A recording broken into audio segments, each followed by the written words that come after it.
Hi, my name's Tony and I write film reviews. What you're about to hear is a spoken word version of one of the reviews that I've written about my favorite film. A lot of times, when I tell folks what my favorite film is, I get strange looks, lots of surprised faces, and the general sense that people are questioning my mental stability. Some people think that movies about absolutely psychotic war veterans, pimps, and 12-year-old prostitutes are sick and should not be shown in theaters. Of course, this is partly true. The concept is rather disturbing, and the violence is overwhelming at times. But I've heard people express such disgust with my favorite film that they would rather it come off the shelves entirely than try and get around the violence of that epic final scene. I am, if you haven't noticed by now, talking about Martin Scorsese's disturbing portrayal of a man driven to the edge by insanity, sexual depravity, and loneliness. I'm talking about Robert De Niro's brilliant performance as Travis Bickle, a deeply disturbed Vietnam War veteran turned taxicab driver who wants nothing but to be able to control his life, and perhaps the lives of those around him. I am, of course, talking about Taxi Driver, and when I'm talking about Taxi Driver, I'm talking about my favorite film. There's not one person on this planet that can claim to know anything about film without having seen Taxi Driver. Now, I'm not saying you have to like it to be a true film buff, but you have to at least see it, and at least try and comprehend the thing. Most film buffs will tell you that Taxi Driver is a great film, but for the all-time greatest, they'll go with something like Casablanca, Schindler's List, or my personal number 2, The Godfather.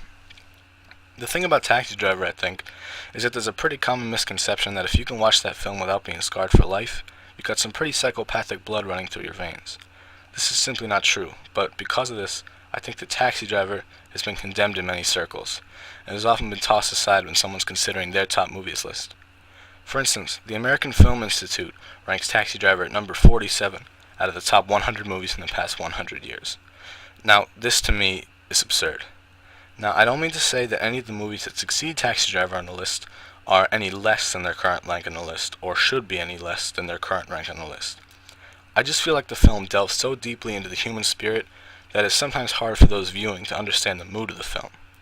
All they can see is the teenage prostitutes, the gory violence, and that one scene with Marty Scorsese himself, where a cuckolded passenger in Bickle's cab tells him all about he's going to shoot his cheating wife with a .44 pistol in two places where nobody wants to be shot. Taxi Driver tells the story of Travis Bickle, a Vietnam War veteran who, after being honorably discharged with no proper education and no prospects, is forced to hack in 1970s New York City. De Niro has always been good at playing sort of a washed-up bum or a loser, a guy who's trying to get his act together but can't seem to manage. From Raging Bull, where he plays Jake LaMotta, a boxer in the 1940s, struggling to get a shot at the middleweight championship, to his buddy-buddy comedy with Charles Grodin, Midnight Run, as an ex-cop working as a bounty hunter for a bail bondsman. Bickle is struggling to find meaning in his life, struggling to find a friend in the lonely bowels of Manhattan.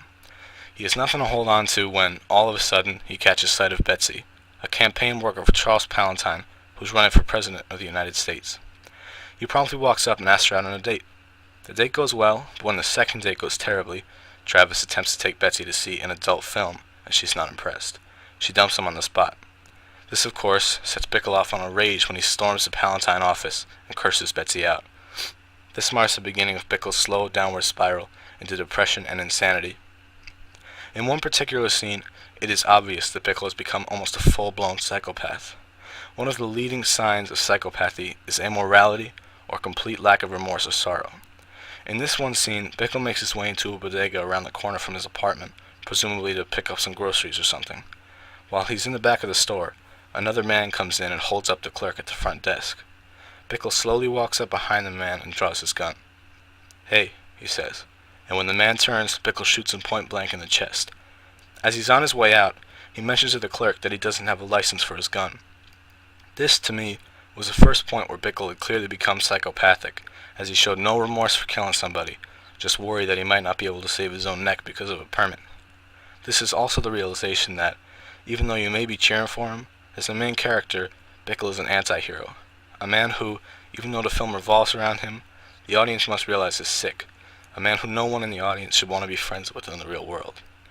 But even as we watch Bickle fall into this deep abyss of violence and self-hatred, we're glued to the screen, anxious to see what becomes of a man whom we have grown to care about, despite his extreme insanity and many, many faults. This, to me, is what's so compelling about Taxi Driver, and this is why it's my favorite film. For Blunt Youth Radio, I'm Anthony Lewis.